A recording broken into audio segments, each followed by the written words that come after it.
Hello, hello. Welcome to Ram and Goat Astrology. I am Laura Lee.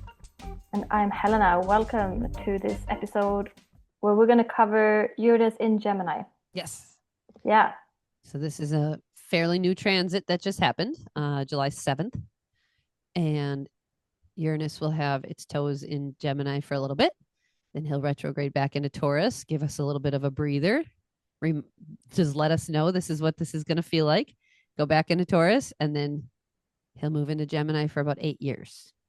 Yeah. And the reason why we decided to have like a whole full episode on this is because it's a big transition. Uranus takes 84 years to complete a full orbit around the sun. Mm-hmm. And so it doesn't change signs that often. It's something, and when it does change sign, it's something that you really notice. It's somewhat like it's a very generational thing, and you really notice it societally. Exactly. And we have been talking about Uranus a lot. Like we have so many episodes on just like Uranus. I feel like both of us love Uranus. We do.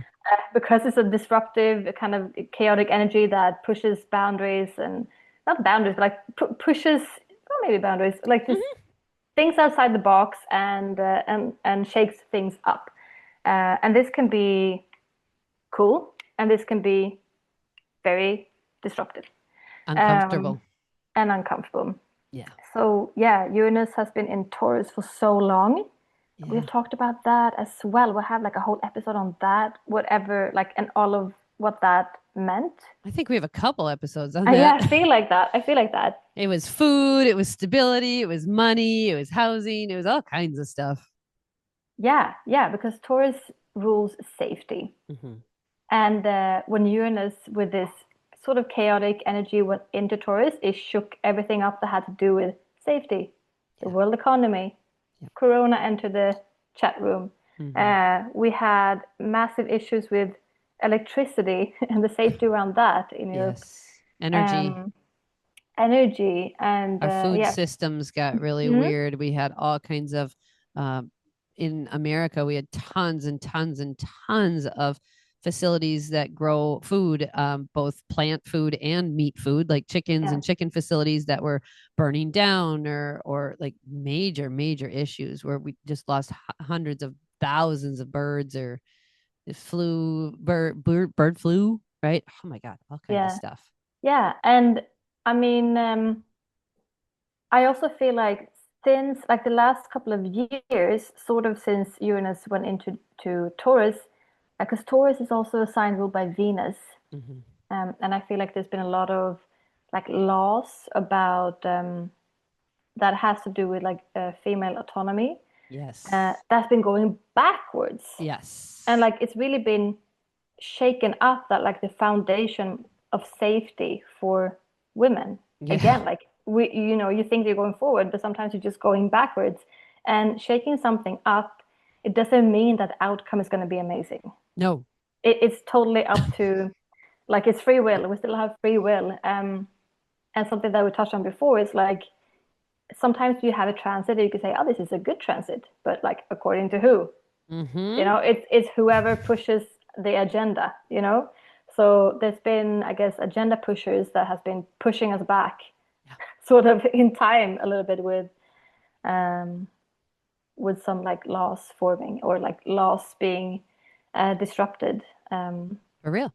Yeah. So Uranus is, let's just talk about this planet in general. So this is the planet of change, innovation, rebellion, right? So some of the high vibration words that you would associate with this is revolutionary, inventive, visionary, very unconventional, quite independent or eccentric, free-spirited, humanitarian. A lot of people like to use the word genius when associated with Uranus. It's a geniusness that isn't quite usually recognized at the time as genius. It's usually recognized as what would you need that for? What's that for? It's a geniusness that society's not necessarily ready for. I always think of Nikola Tesla and what he invented when he invented it, because it was stuff we use every day now, but it was genius, but it was not understood at his time. So we also have words like electrifying, awakening, inspired, right? progressive, disruptive, a lot of experimental energy with Uranus too. So if you want to go to the low vibration, of course, we have just rebellious just for the sake of it, right? I need to rebel and I don't know why, I'm just going to rebel, right? So if you have teenagers, you know that energy well. Unpredictable, very, very unpredictable. Also aloof and detached and chaotic. Yeah. Those are like the low vibe, I think, of Uranus, is that aloof, detached chaoticness and the need to rebel quite erratically. It also can be isolating on a low vibration as well. And then, like you said, disruptive, but destructively so. Yeah. So those are some of the words you could use, like archetypes or symbols, like the rebel, the inventor, the mad scientist, the freedom fighter, right? These are all kind of like the theme, lightning bolt energy kind of themes. So yeah, this is the planet we're discussing today. So take all of those words and kind of put them into your brain category of what we're discussing with Uranus today. And then moving out of that sign of Taurus that Helena just described and into this new Gemini. yeah. So we're moving into an air element now.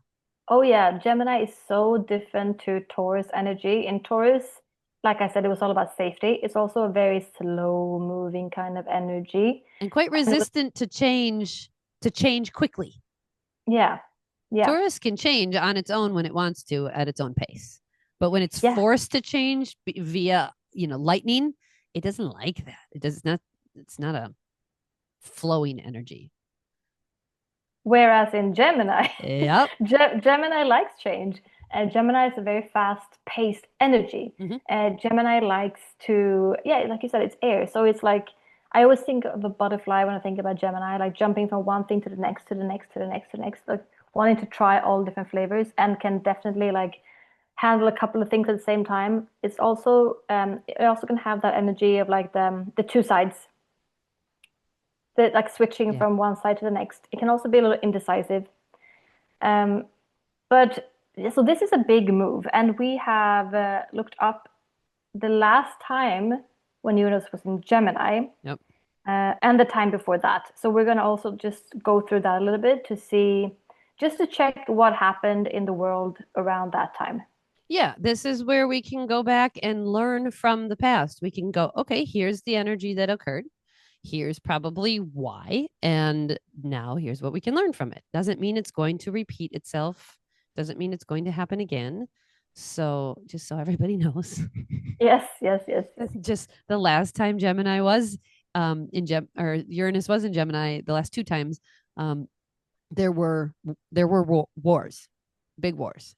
So just so everybody knows, that doesn't necessarily mean that will happen again. And just remember, the last time it was there, we did not have the internet. There wasn't even electricity everywhere yet, right? Like, so we didn't have the connectivity that we have now. So just kind of take that into your mind, that it just because it happened during two wars last time does not mean it will show up that way this time. Like Helena said, how is that transit playing out for who? For who's the one engaging in it, right? Yeah. And also I feel like, some people would say that, there's already so many wars going on right now, and war can look so different, and the world is a different place now than it was in the mid-century. But last time Uranus was in Gemini was in fact from June 1941 until June 1949. And those are years that most people have learned about in history class, that we did in fact have a world war. It was a World War II, which started in 1941 and kept going until 1945. So that, of course, you feel like it's a little bit like alarming. But everything that we're going through right now, and I just want to say that we're not here to scare you, like, or anything like that. We're just going through, like, this was the energy, this is how the energy played out. And to know about the energies can prevent some decision making. And these are things that are already going on in the world. They're not like, these transits are already happening. It's not like they're happening because we're telling you about them. We're just explaining sort of energies. But so it was a world war, the birth of the Cold War, Yeah, that started in the late 40s was the Cold Yeah, War. So right at the end of Gemini's transit was the Cold War. And this will we, won't we? yeah, Is it going to? I don't know. That's why it's called the Cold War, because it was like almost, yeah, right? It was the almost exactly, war. So for sure. Also, development of early computer and communication technology, mhm. uh, rise of aviation, radar, and nuclear innovation. So there That was a makes lot of sense. innovation. Yeah, That and makes so much sense. yes, yes, yeah. Gemini is such a fast-paced, quick energy, and when Uranus is like ge genius energy in this sign, for sure, I think that technology is just going to like skyrocket, like what we're going to be able to do Yeah. during these years. Absolutely. And we're already seeing it. We're already seeing the AI integrated into kind of everything, right? Just it's becoming normal. My children know what it is. They know how to use it, right? It's a very, very normal thing, even though iPhones just came out when my son was born and he's 16. Now we've got AI that's just like wrapped into our normal part of our life. So it's Yeah, really interesting how fast this is going to continue, yeah, especially with Pluto and Aquarius as well, yeah, right? So these two outer planets in these air signs is going to make that technology just rapidly expand. Drones, we're going to see so much with drone technology. I think that's where the last time was radar and nuclear innovation and aviation. I think it's going to be taken a step further, but on mm, like a micro level or a smaller level with the drone stuff. yeah, That's my yeah. that's my thought. Yeah, no, I think it's just like, and when you think about it, we use pretty much like we are we are in the future. Like when you think back to, I don't know, 10 years ago or Mhm. something, and now we're actually, you go into your house and it's not rare that you just go, hey Google, what's the weather? Or like, hey Right. Google, where's my calendar? You speak to a robot. You go home and speak to your personal assistant robot, pretty Yep. much. Yep. I can tell my phone to open Spotify, and then I can tell my phone to connect with my TV and play Spotify on the TV. And nothing's connected, you guys. There's no wires, there's no nothing. I just tell my phone to turn on this playlist on this app, and then I can tell my phone to play it on this other device. And it Yeah. just magically all does it. And I'm like, And whoa. yeah, and this is like we're talking about like basic stuff. Like we're not even tech nerds. Imagine what the tech Yeah. nerds are doing. Like there is um we are definitely like in the future. But it can also be very exciting with this energy because there is so much innovation. I'm thinking like it's easy to go to think about just robots and this kind of intelligence, Mm-hmm.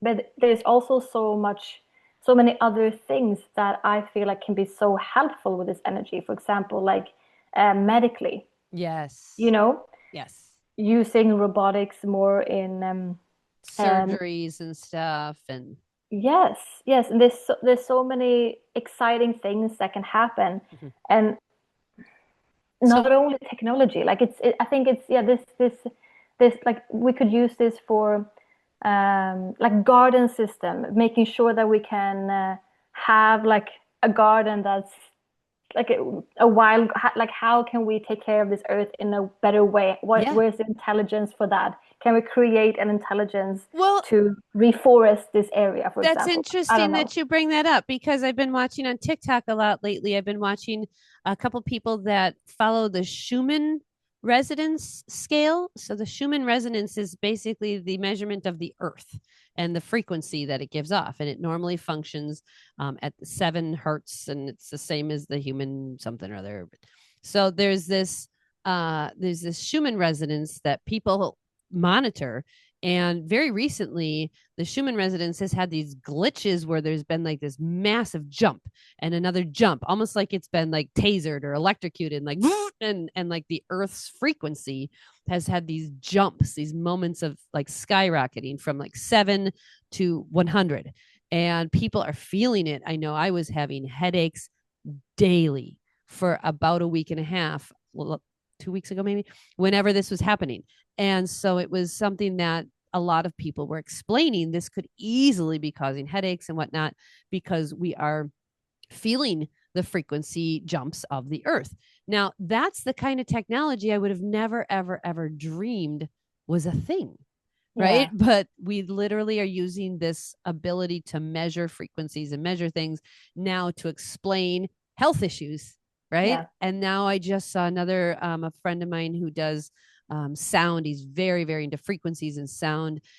He was explaining and posted an article about frequencies being used to break down tumors and things like that. So I think the technology and all of that is going to be Yeah.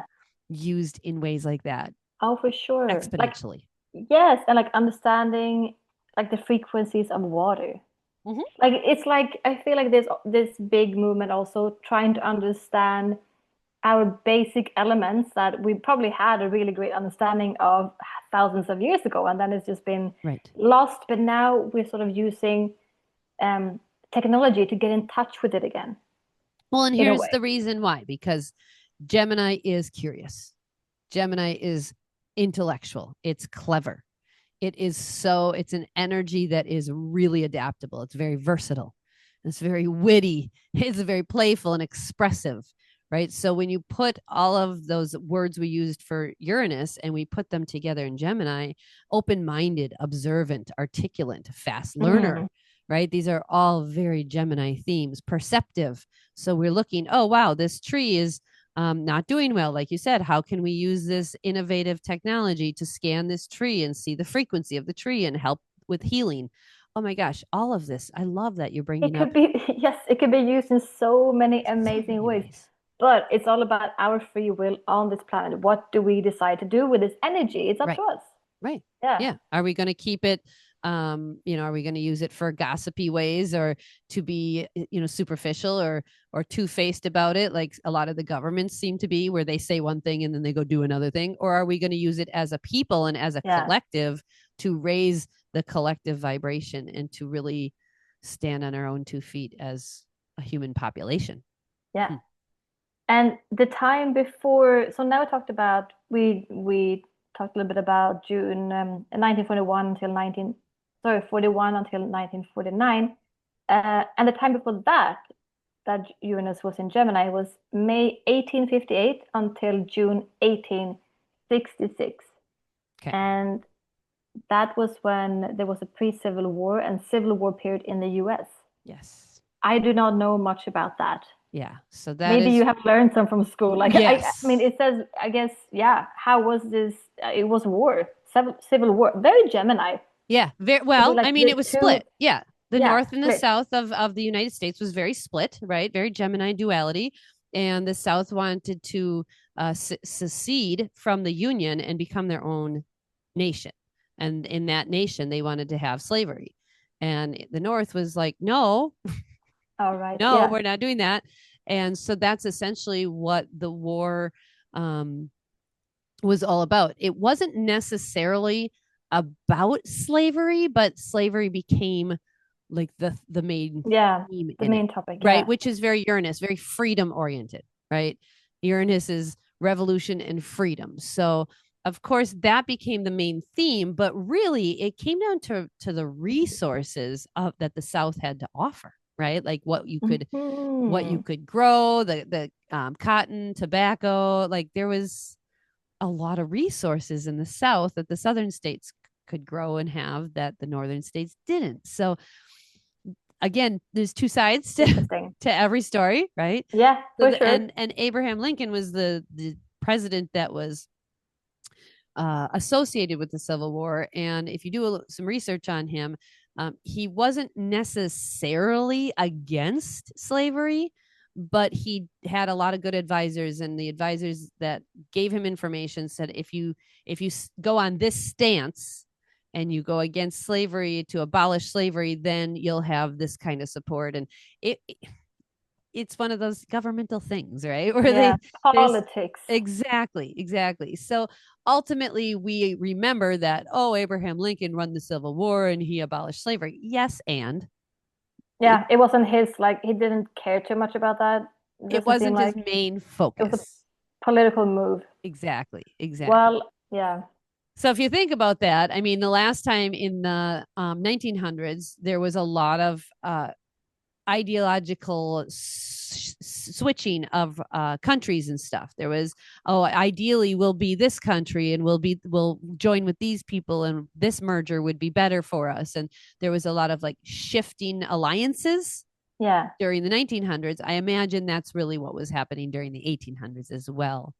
Was that alliance shifting? And I know from Mm. the stories that I've read, like the actual like memoirs and accounts and stuff that I read during high school and college, there was so many families that were split during this time where like they had a brother over here in the south and a brother over here in the north fighting against each other, or cousins or whatever. So there was a lot of very Gemini duality of Mm. them versus us and him versus me, and it was really, really Gemini theme in that department for sure.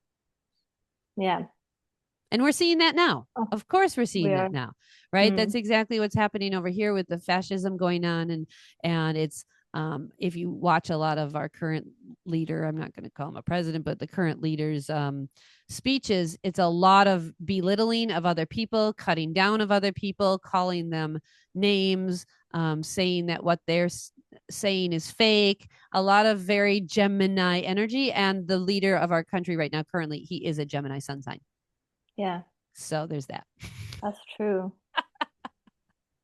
Yeah, it's really hard to know, to foretell what's gonna happen, but like seeing the energies, it could be pretty much anything. Like the like potential kind of challenging outcome can be very like information chaos with Gemini. Oh, sorry, with Uranus in Gemini, because Gemini also rules. It's about communication, Yeah, like information chaos is exactly information. what we're Yeah, experiencing right now. misinformation, disinformation, like 100%.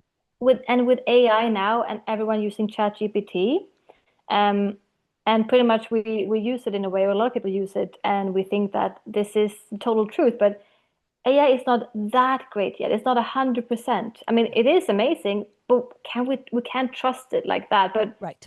we sort of are. So it's all of this AI generated like deep fake stuff. Like I Yep. saw recently, you know how The Simpsons, the show, has like predicting things in the future. Have you seen that, I have. I the have. theme?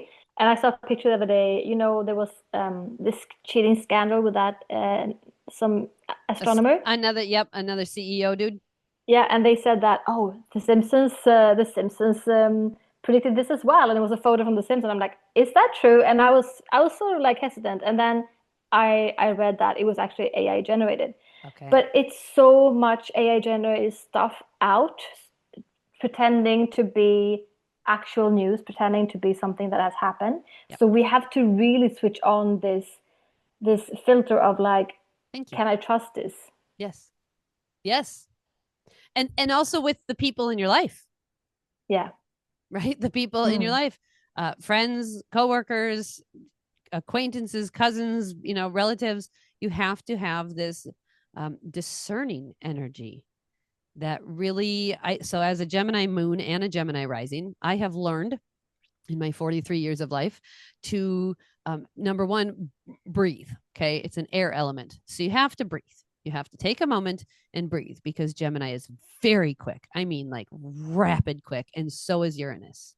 So this is bam, lightning strike quickness. Now your job is to recognize the quickness and then breathe. Yeah. Okay, so let's look at the light side, that side of the yin. Okay, let's look at the dark side, that side, the yang. Okay, you can't have the light without the dark. You can't have the good without the bad. You can't have the on switch without the off switch. So your job is to not sit in one side or the other. Your job is to zoom out and see the whole picture and Mm. recognize that you cannot have one without the other. You have to have both perspectives, both shades, right? And it's really important that we take a moment to be discerning. And like you said, is this real? Is this authentic? Is this actually correct? Is this Yeah. their view, and then this is my view. And their truth is their truth, and my truth is my truth, and neither is actually wrong, right? We actually both can have different truths. Yeah. And your job is to zoom out and see that and not get mad that they have a different truth than you do, but just recognize it. I think that's the high vibration of this. And again, if you have Gemini in your chart, you should recognize that. But if you're not used to this energy, this is going to be weird and uncomfortable and probably not feel very good. No, and especially the beginning. So yeah, this can like the potential more challenging energy can be this, yeah, information chaos, mental overload, instability in education and transport as well, because Gemini is ruled by Mercury, which is transport. And well, I love that you said instability in education, because in America, I don't know if you saw, but last week, the Department of Education got completely defunded. Like, oh my goodness. Literally okay, great. defunded the education department and made massive funding cuts. So what does a fascist regime want is uneducated people, because education is power. Yes, for sure. And with all this this energy can also be very like have us feeling very scattered, our focus being very scattered. Easily. And this is all great things for people in power wanting to just push through their agendas, keeping us disinformed and scattered. So, but I'm going to also name the potential positive outcomes of this. Yeah. And that is technological breakthroughs, revolution in education, yes, global communication, liberation of ideas, and youth movements. Yes. I love the youth movements part. I think that's where we're going to see a huge, huge shift, because the youth have been on the internet since they've been youth. And, just seeing my own kids and the way they use the internet, the way they connect with each other, and the way they think, right? They see what's happening. They see through the ridiculousness of it, and they're like, wow, this is insane. Okay, cool. We have a lot of mess to clean up when we become adults. Excellent. I see them making huge shifts. I would say like that the ones that are teenagers right now to like mid-20s are going to be majorly involved in a massive shift in these next 8 years when Uranus goes through Gemini. Yeah. I'm actually really excited for that part. Yeah. Yes, we need to stay excited also. Yeah. Because, well, sure. I mean, think about it. Radical shifts in thinking, right? So if you think about how we've been thinking as a society, and not only in our country, but in other countries, because so many countries model after America. We've been thinking in this very patriarchal way with, masculine energy, kind of being that main ruler. There's very few countries. I know there's a few, but there's very few who have a majority of women rulers, or even an equal amount of women in ruling, roles and being up in government. So I think radical shifts in thinking is huge. And then openness to diversity of thought and intellectual freedom. You guys, this is what we need more than anything. Yeah. And this is what this brings to the table. And I do think I told you, oh my gosh, when did Pluto go into Aquarius? Back in November. We did a podcast on that. I told you, I think this is going to be a female revolution. I really, really, really do. And when over here in America, when abortion bans got put in place and women's rights got removed, I was like, oh, you're going to piss off a lot of women. And that's what I'm looking forward to, is because women need to get that mama bear instinct activated. Yep. So this is the stuff that's been building. Now, how would this show up in like a personal situation? We've been talking more globally, but what does this look like on a personal day-to-day level? Yeah, I think that you just need to remember to breathe, and that would be key to most things. Well, I think you brought it up already, is the scatteredness, right? The chaos, a little bit of things, is making sure that we have the mindset to stay stable within ourselves, right? Uranus rules the nervous system. Gemini rules overstimulation sometimes and overthinking. So our job is to make sure we center our nervous system and stay calm. Yeah, that's the best we can do. It is. It really is. It really is. So I hope this helps you guys. This is a little bit, just a little taste, a little sample flavor of Uranus and Gemini. I'm sure we will talk about this again because this is a big transit that will be going back and forth. So we will be discussing this again shortly. I have no doubts. Yes, I'm sure. Awesome. Thank you so much for tuning in today, guys. We appreciate it. Thank you. Bye-bye. Bye, guys. Thank you for joining us this week. Be sure to like and support the show by sharing with a friend or joining us on Patreon. And you can buy us a tea or coffee and financially support us. Thank you so much. It's so appreciated.